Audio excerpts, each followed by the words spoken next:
today's show. With World AIDS Day approaching, one man has made it his mission to end the stigma around the issue. The Good Beer Club are raising their glasses to support 2 local charities. And with lockdown coming to an end, what will life be like for Greater Manchester's residents?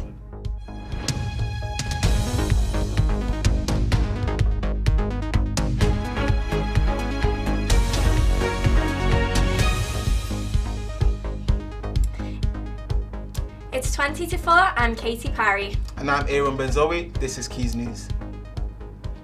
During lockdown, many people have been missing their trips to the pub, but one group are combining drinking and fundraising for their latest venture. Our reporter Emily Bertley has been chatting to the group to see what they've been up to. Hospitality venues across Greater Manchester will remain closed for the foreseeable future. But this has not stopped the Good Beer Club from spreading Christmas beer spirit for charity. Manchester's got a lot of good beer going on. So through lockdown, we've been having cans delivered from these breweries. But yeah, I think a combination of wanting to support these breweries, and then we thought, well, for Christmas, get some money raised for charity. It's kind of like a two-pronged approach. What we first set out to do was to just see which breweries would get back. We were quite astonished, to be honest, that pretty much all of them have gotten back to us and been more than willing to help. The Good Beer Club have collaborated with some of Manchester's biggest breweries in order to support the charities Fair Share and Mustard Tree. It's great to have people like the Good Beer Club on board. I think it's really lovely that they've recognised that although it's been, a difficult year for charities, it's been a difficult year for small businesses as well. The fundraising that our partners do for us is such an essential part of running the Mustard Tree. Since the 23rd of March and the start of COVID, Mustard Tree has helped over 4,000 families. Those families have come to see us or had food deliveries over 14,000 times. There's been a rise in the need for help, certainly, but I'd also say we've seen a change in the clientele of people that we're helping. We're sort of seeing a new wave of newly first-time homeless people and sort of middle-income earners, people who've never had to access free or discounted food before. With Christmas round the corner, the money fundraised will help lift Christmas spirits in households across Greater Manchester. I'm Emily Bertley, Quays News. This 1st of December marks another World AIDS Day to recognise the people living with this disease across the globe. I spoke to a young man living with HIV about the stigma surrounding the condition. So I contracted HIV from the first time I ever had sex. Nathaniel Hall was 16 years old when he was diagnosed with HIV back in 2003. His new project, In Equal Parts, aims to tackle the stigma and shame surrounding HIV. In Equal Parts was born out of one of my solo shows that I made. So in 2018, I made a show called First Time, and I lived in relative secret and silence for about 15 years. 2017, I put it bluntly, I had a mental breakdown and decided that something needed to change. So I went on this journey to making First Time. I told my family, I told the world, and we realised that HIV is this hugely stigmatised illness. It's probably the only disease that is so stigmatised in the way that it is.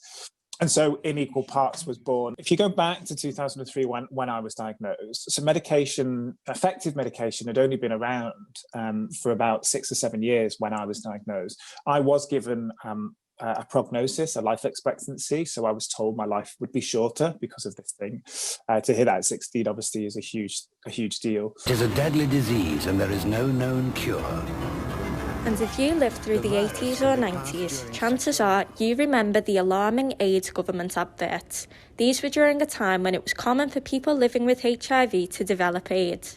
Imagine being 16 and being diagnosed with HIV while ads like these were around. So, how has stigma impacted your life? If someone shouted, something to do with my HIV at me in the street in an aggressive manner, would it upset me that much? Probably not. What's more insidious is the long-term sort of drip effect of feeling like second class, for instance, or that people might reject you sexually if they find out. There are around 100,000 people in the UK living with the HIV virus. Globally, the virus affects around 38 million people. However, as long as HIV-positive people take the correct prescribed daily medication, they effectively have no risk of spreading the disease to their HIV-negative partner, as long as they have an undetectable viral load. I think there's a newfound confidence in people living with HIV because we've been so stigmatized over the years, but now we can confidently go, well, we're not a risk. The Wheatsheaf shopping centre closure has had a great impact on Rochdale locals. Since they reopened after the first lockdown, footfall has been 45% down year on year. I went to locals to see their thoughts on this. Yes, it really is a shame.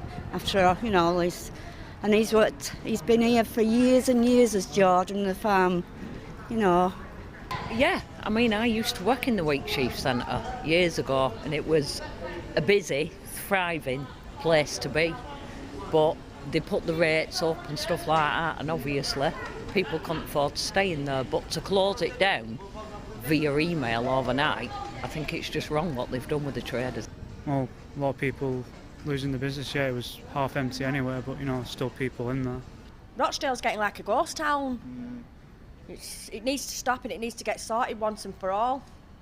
And how do you feel about the closure of the Wheatsheaf Centre? I can't go to my makeup shop. That's the only thing I'm bothered by in the Wheatsheaf Centre. Property owners said when the change in shopping habits collides with reduced income and excess of space and cost structures that are simply no longer realistic, landlords have to take action.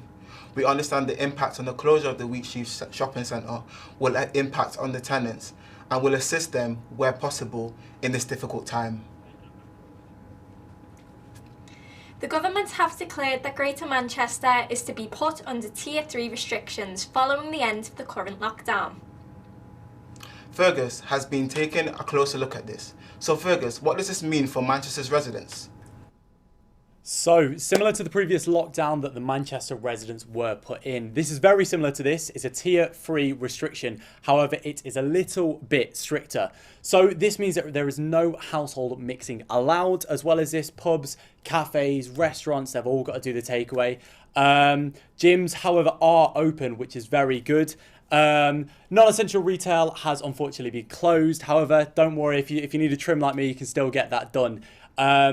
As well as this, live events and wedding receptions have been banned, and no overnight stays are allowed anywhere outside of your tier.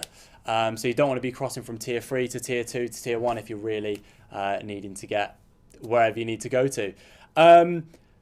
Next up, the students. If you're heading home this Christmas, I'm sure a lot of you guys are, there will be a 7-day travel period where you can travel from the 3rd of December to the 9th of December. The government have also enforced a big mass testing facility for all universities where you can get your test done before you head home, which is very good, of course. And the university, that's even if you've not got any symptoms at all. So I think we can all be happy with that we can get some mass testing done for that. And as well as this, the government have also announced a 5-day rule where the lockdown has been lifted across all 4 of the nations. This is up to 3 households. So if you've got your 3 households, let's keep it at that. This is your bubble for Christmas from the 23rd of December to the 27th of December. Our reporter Charlotte Lineker has headed out to the public to see what they think about what is going to be happening. Let's take a look. Tier 3 really soon. I think he's literally going to use this to be like, oh, you're Tier 3, but no, you're Tier 2. I think it's going to get really confusing because he's going to change his mind a lot. I don't know, I'm 50-50 with it actually. I was just texting my mate about it. I don't know, I can see both sides. I'm not too sure at the moment. Well, is Tier 3 the worst? Yep. Tier 2 is the middle one and Tier 1 is pretty much the same as normal. So that's the latest on the government's update regarding the coronavirus in Greater Manchester and the UK for all students and, well, everyone in the country really. So make sure you stay safe, make some space and wash your hands. Back to you guys. That's all we have for today's programme. You can find us across social media on Facebook, Instagram, Twitter and TikTok at Quays News. We will be back next week with another programme. Until then, goodbye. Goodbye.